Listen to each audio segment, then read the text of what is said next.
Благодарам, почитувам председавач со комисијата, почитувани присутни, почитувани представници на власта.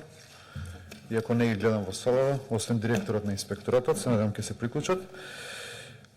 Почитувани, најпрво сакам да изразам огромно жалење за ситуацијата во која што се наоѓаат лозарите во Република Македонија, свесни и сведоци на практично нивните дискусии во текот на вчерашниот ден, каде што се констатираше дека оваа година е една од можеби најтешките години во лозарството во Република Македонија. Нашето присуство овде и на оваа јавна расправа е само сигнал дека работите воопшто не се добри, едноставно кажано дека имаме катастрофа во лозарството, односно во земјоделскиот сектор, поточно во откупот на грозје од реколта 2020 година. Како што кажа во текот на вчерашниот ден, практично оваа расправа на земјоделците лозарите од Тиквешкиот регион има своје обраќање на кое што изворно ја пренесува ситуацијата во која што ја доживуваат и практично ја преживуваат во овој момент. И сега наместо денеска да бараме решение и излез од оваа тешка ситуација, да слушаме маката на лозарите, бербата требаше да биде или во завршна фаза, во некои делови од Република Македонија да биде и завршена, а лозарите, оние кои што вчера ги слушнав, меѓу сите лозари во Република Македонија, да ги планира своите активности за наредната производствена реколта. Но тоа не е така, затоа што во моментов имаме влада која што, за жал, има несериозен пристап и сите оние мерки кои што се носат во моментов се адхок мерки кои што практично не го решаваат проблемот на лозарите во Република Македонија. Но да тргнеме поред. Изминативе 2 дена во дискусијата и во сите претходни дискутанти на јавнава расправа, сите милуваа да се навратат на претходни години, на цени, како било претходно, како било сега и така натака. Се изнесува многу податоци кои што според мене се невистинити и сакам да ги демонтирам во целост со податоци извадени од официјалните институции во Република Македонија, тоа е Министерството за земјоделство, шумарство и водостопанство, кое што е најодговорно и најповикано за следење и пласирање на податоци од ваквиот карактер. Имено вчера на дискусијата слушнавме од министерот дека се зголемувале површините под лозови насади во Република Македонија, дека лозарството иде во добар правец, меѓутоа бројките како што кажав ги извадив од официјалната страна на министерството, го демонтират и министерот и сите оние кои што се обидува да ги представат така работите во лозарството. Еве накратко, без да ве оптеретувам со многу бројки и податоци на оваа дискусија, би издвоил неколку од потоците. Да речеме 2013 година, една од годините каде што можеби беше потешко за откуп во Република Македонија, се откупени 163 милиони килограми грозје. Да речеме во 2014-15 година откупени се 155 милиони килограми грозје. 2016 беше често спомнување на оваа јавна расправа дека се правело притисоци, визби и така натака, меѓутоа сите сме сведоци дека ниту едно зрно не остана нивите и дека таа реколта, согласно потоците од министерството, се откупени 125 милиони килограми грозје. Меѓутоа, она што сакам да го потенцирам, а да ги демонтирам сите претходници кои што сака нажалост да представат ситуацијата дека е добра, а сведоци на лозарите и на актуелната ситуација на терен е сосема спротивна. Тенденцијата за наводни зголемени површини под лозов насад ги демонтираат и бројките на откупени количини на годишно ниво на винско грозје во Република Македонија.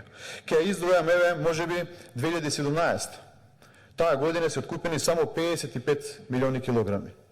Да, имаше одредени ситуации, меѓутоа имаме тука десеткување на родот од тој период.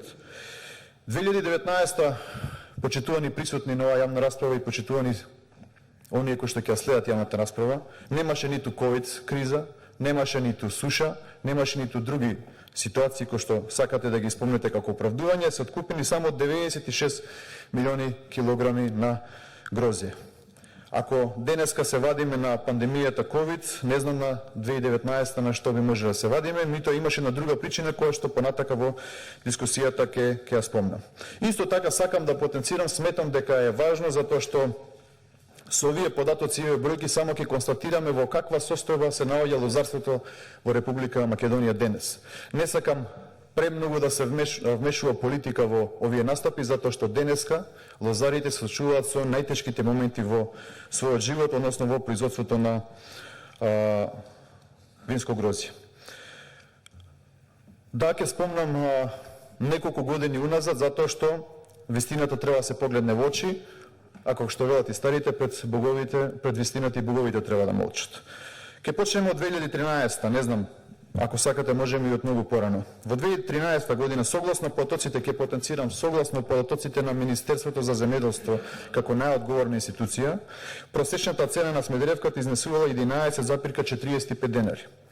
Просечната цена на Вранецот за 2013 изнесувала 13,21 денар. Во 2014 Смедеревката се откупувала по просечна цена од 11,25, Вранецот за 13,35 денари.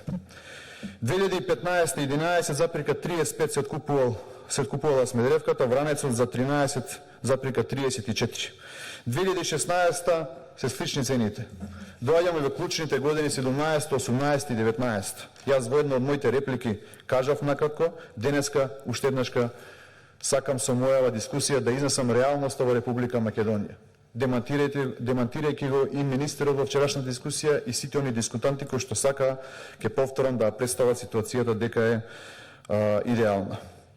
Почитувани, за разлика од 2019 каде што немаше одредени препреки во лозаропроизводството, падот на цената на Смедеревката е за 16,6%. Ова е податок кој што е изведен од годишниот извештај за 2019 година. Исто така објавен на веб страната на Министерството. Почитуваниот заменик министер, во тоа време министер, согласно своите овластувања, сигурно дал пас ова да се објави како документ. Во истиот документ, Вранецот за 2019 има пат од 14,3%. Тоа е сериозен пат. Ако ситуацијата идела на добро, цените ќе биле во плюс, а не во минус. Тука би сакал да спомнам и одредени други сорти кои што исто така имаат сериозен пат на цената споредбено со претходните години. Рајскиот ризлинг, на пример, во 2017 година се откупувал за 17 денари по килограм. Согласно потоците од овој извештај, и на оваа сорт имаме пат од 13,9%. Бургундецот црн, кој што се откупувал изминатите години, согласно овој извештај, има пат од 35,3%. Да спомнам уште неколку сорти кои што се битни во делот на производството на грозје и останатото производство. Да речеме дека шардонето во 2017 година се откупувало по просечна цена од 20,50 денари, додека во 2019, напоменувам по не знам кој пат, кога немаше корона, кога немаше други препреки, се откупувало за многу пониски цени, односно со сериозен пат и во овој сегмент, односно за цели 26,4%. Тоа, почитувани учесници на оваа јавна расправа, е реалност во Република Македонија и ова се бројки кои што сакате можете да ги проверите на официјалната страна на Министерството за земјоделство. Ова ситуација е ваква заради тоа што имаме несериозен однос во делот на аграрот во Република Македонија, односно знаете како велат, нема лош оркестар, има лош диригент. Ако парафразираме, Министерството го земеме како диригент, согласно потоците кои што пред малку ги изнесов, ќе воочиме дека лошо се диригира со Министерството, односно сите политики кои што се креираат не даваат резултат во делот на лозарството како подсектор или еден од најбитните подсектори во Република Македонија. Идеме понатак. Да видиме дали има инвестиции во преработувачкиот сектор лозарство во Република Македонија. Сведоци изминативе години, иако некој од претходните дискутанти лицитираше со бројки од 80% на искористеност на ИПР програмите, запрашавме и тоа не добив одговор. Ево уште еднаш ќе прашам, бидејќи јас не можам да се присетам, иако сум директен учесник во земјоделскиот сектор изминативе години, дали имаме некој преработувачки капацитет во овој сегмент? Каде и во која висина е таа инвестиција? Може би јас грешам, јавно ќе се извинам доколку има таква нешто. Да видиме дали изминативе години се инвестираше во системите за наводнување и одржување на постоечките системи. кога спомнував 2019 година со вкупната количина од 96 милиони килограми која што тежеше реколтата, една од причините која што беше десеткуван родот беше тоа што навремено на лозовите насади не стигна водата за полевање. Тоа го кажува и лозарите и изминатите години, меѓутоа и вчера во текот на дискусиите потенцира дека има и проблем во тој дел.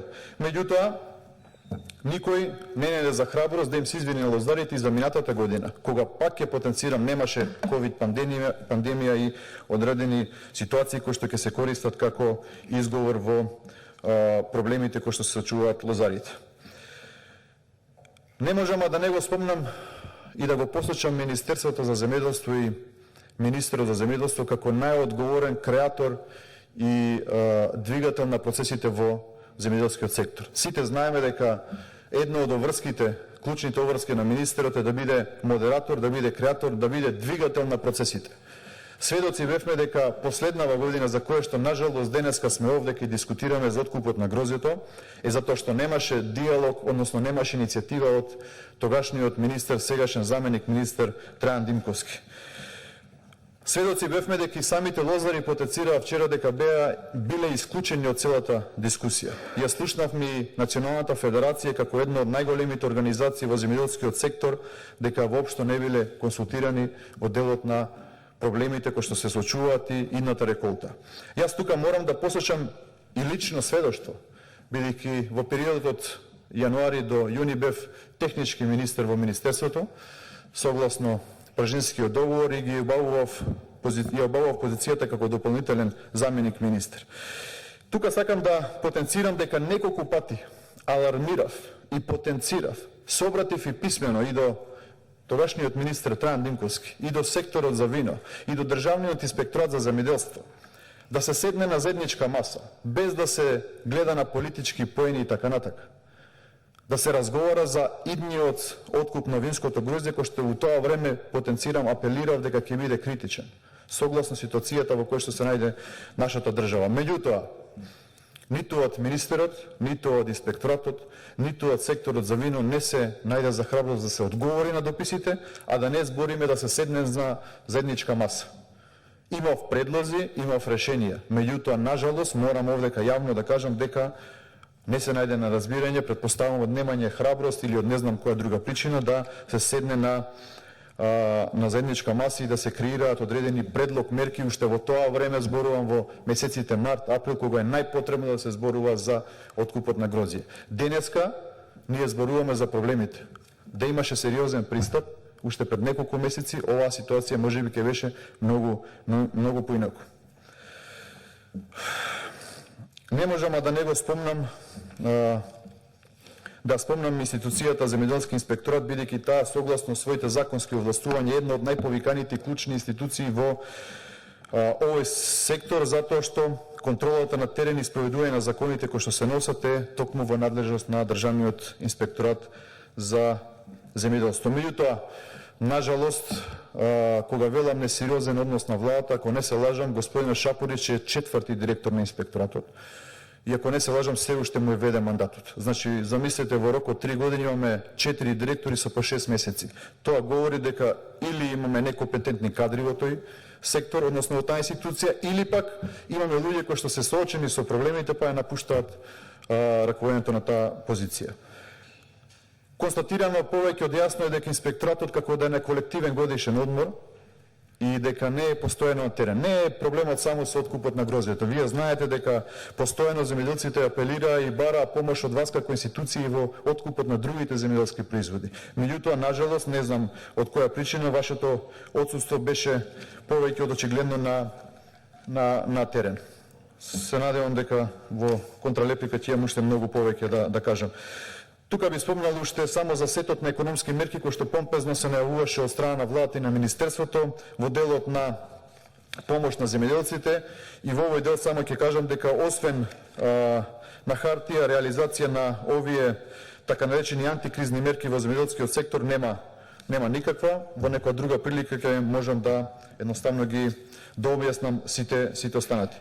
И за крај, уште еден аргумент дека Министерството за земјоделство и владата на Република Македонија имаат несериозен однос кон секторот земјоделство, односно подсекторот лозарство, е затоа што уште во 2012 година, почитувани присутни, Министерството со меѓународни експерти изработи 7-годишна, ке ми дозволите да довршам мислата? Доврште. Да. Изработи 7-годишна стратегија која што требаше да биде водилка на Министерството.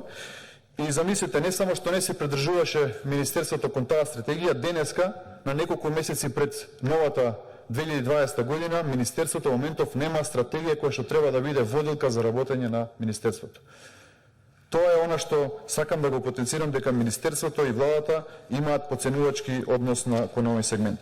И да заклучам, мислам дека повеќе од очигледно дека ваквите политики кои што се креираат не даваат резултат, едноставно луѓето го напуштаат земјоделството, оние помладите ја напуштаат државата и едноставно се доаѓа до колапс. Затоа, почитувани представници од владата, сите дискусии кои што беа претходно кажани, имаше и солидни и одлични предлози, да сукајте ги ракавите. Овие луѓе кои што се најголема категорија во Република Македонија не смеа да го доживуваат колапсот кој што го имаат во моментов. Ви благодарам.